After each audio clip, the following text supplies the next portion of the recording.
Hey yo, it's Guido, and it is Miserable Monday. This is a Miserable Monday production. We're not going to really just go through a bunch of misery, but we are going. Well, we are actually. One for my team and one for the other team. So a Miserable Monday production. A tale of two Romples. A tale of two Romples. You know the Russians call it a turbo battle. We know it as a raffle stomp or a face roll. At some point, I mispronounced it and it came out Rompel stomp, so that's what I call it from now on. It is a Rompel stomp. We are here in our IS-3 2, the IS-3 version 2, the 2-barrel tank, trying to do my 100 battle channel. We're on Erlenberg.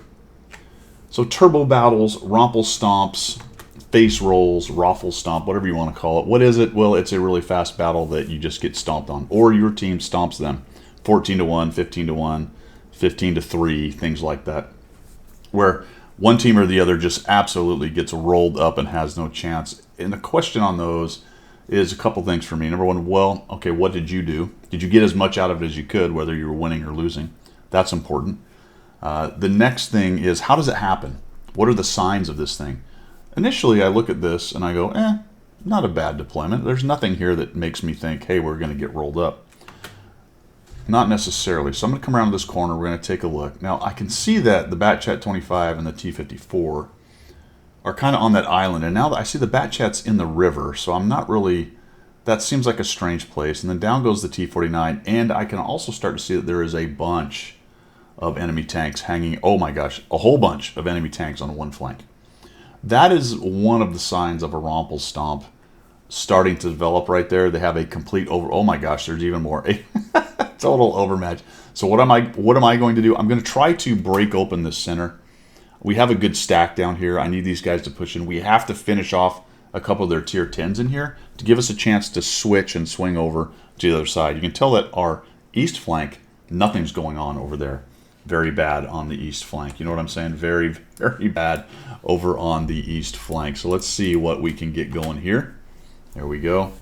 So we're going to come on in here. We're going to take a look. We're going to do the double shot. I thought about going in there and I thought better of it. We're going to tap him for 800 something. So that was a good drop on the JPZ. And then the 268 doesn't really notice me yet, but look at where we are. We're already down 5-0 and the Rompel is on. You can see that the T92 is in the backfield tearing up our arty. They've won a complete flank. We haven't cleaned up these guys. And our guys hanging out over here are really out of position. Why there's a T103 and a 430 over on that side of this area, I don't know why the 110E3 would not have come up to the middle and try to help. But we're obviously in big old trouble. So that whole cascading effect is 100% on right now, and we are in really big trouble. This is about where he notices that I'm here. I sneak one in, and now I've got to get out. I've got to get out. And, of course, I think the 268 notices that the Rompel is on, and now he's coming in to get his hit points. He's going to go for broke on me right here. There's a 50M on that side. He does get attacked by the two guys sitting there, and then he decides he's got to just come at me. So I'm just trying to get hit points at this point. Do a little wiggle jiggle there. I will try to get the 268 dead. I get hammered by the arty for 491. I don't really understand that, but I do. And I hope somebody kills them, which they do. So I try to turn around. Holy cow, now they're all over me. And, you know, this is pretty typical of a Rompel. You're just getting surrounded from multiple directions, and all you're really trying to do is get as much damage in as you can. And it can be kind of miserable gameplay experience, to be quite honest. And it happens, obviously, from both sides, winning and losing. This one happened fast, guys. I mean, we are only 2.5 minutes into it. And before I can really do much of anything but engage the guys in the middle, we've completely lost the game. I mean, we've just died wholesale across the entire map. I've got the 54, 51 coming in. I can't quite get my front armor to him. I try to snap a shot just to get a little more damage, but that doesn't work. Even the Type 61 has come in to get a little bit of the action from actually from behind us. And now the T95 is going to die. I believe, we'll look at the card after this, but I believe I ended up top, if not close to the top damage. In fact, this may be one where there was a bunch of zeros. This is brutal, man. There you go. It's Miserable Monday. But now let's talk a little bit about the Rompel. That you are the Rompeler and not the Rompel E. It's always good to be the Rompler and not the Rompel E. Yeah, I looked at the card. I'm not quite the number 1, number 2 in damage. The 430 did about 2,000 on that last one. Like I said, it's best to be the Rompler, not the Romply. This time, same tank. Basically, the next game. And I'm, again, top tier. Or at least I'm top tier this time as opposed to middle tier last time, which is going to be an easier setup for me here. And I'll spawn into the north. I'm headed down here to the south, and I'm going to head to the middle initially, right? Obviously, right off the bat, no indication it's going to be a Romple. We have a crowd headed over here to the 1-2 line, but it's not too bad. It's some of our 8s and things, and the object 416 and such, so I'm not too worried about that.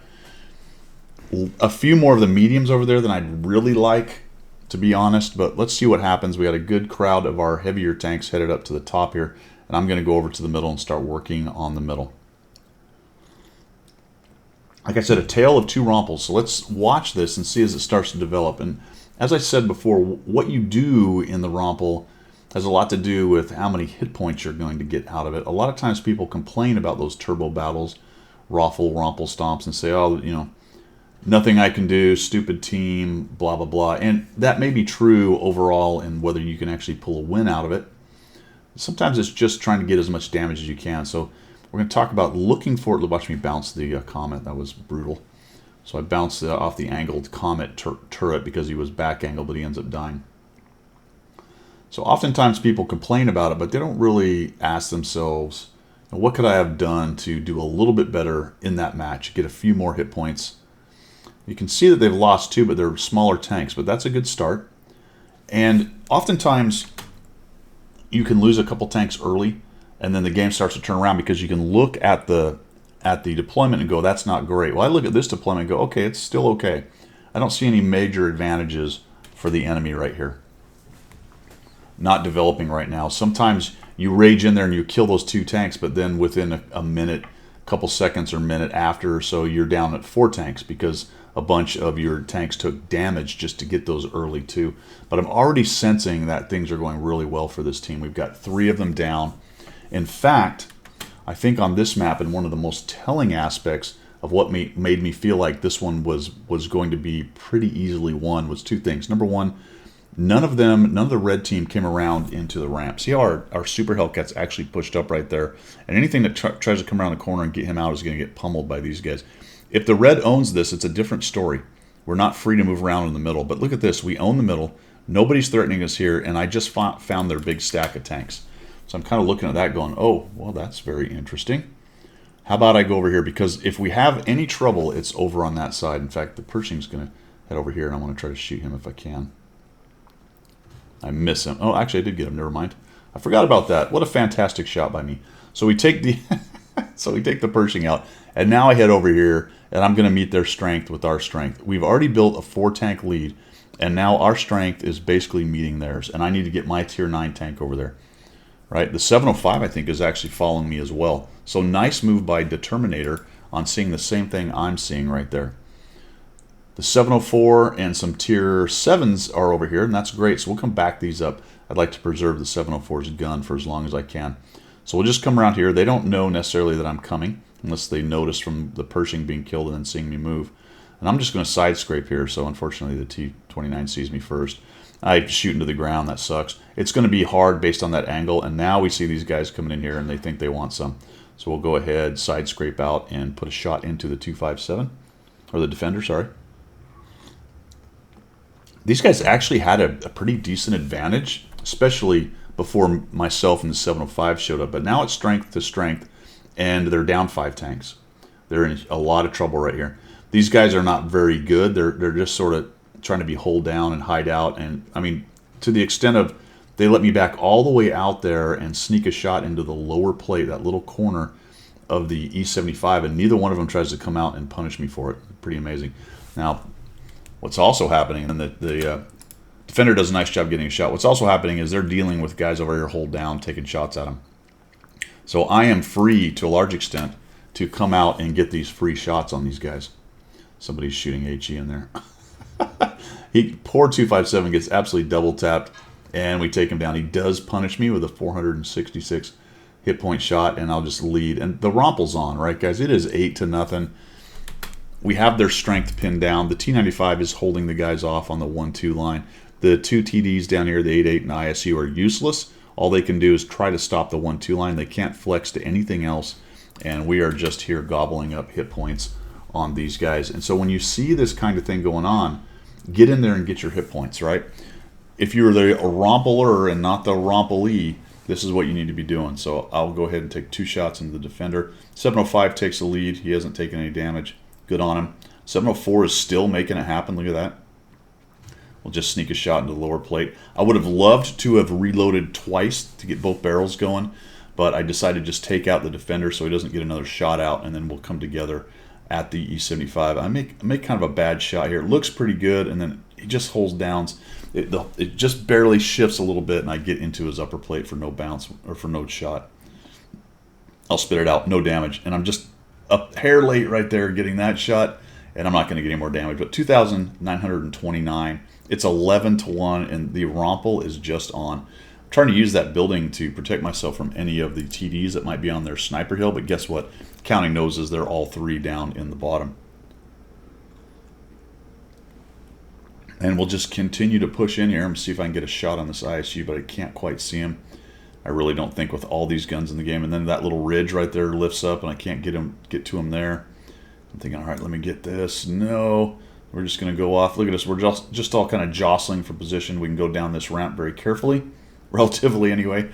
But the T-95 is doomed. He's getting swarmed by all the small tanks, and I don't get any more damage out of this game right here. A tale of two Romples, man. Sometimes you are the Rompler. Sometimes you are the Rompelee. The key on those things is to notice it as soon as you can, or at least to start to recognize it's a possibility. If you're on the offensive, the winning side, make sure you get yourself in position to get as many hit points as you can. Well, obviously without throwing away your tank and just charging in, but be careful. Just move towards the hit points. On the other side, it's realizing that it's happening and you've got to make a move to try to neutralize it. If you're the only guy who does it and you're the one who gets second most hit points, then just move on, right? That's going to happen. But I realized I had to get in there, get something going. If we had any kind of chance, I really didn't get a lot of support helping me right there. Nobody else kind of realized it. Most people on those things, when they notice it's 5-0, will get super defensive. And that may be what you have to do.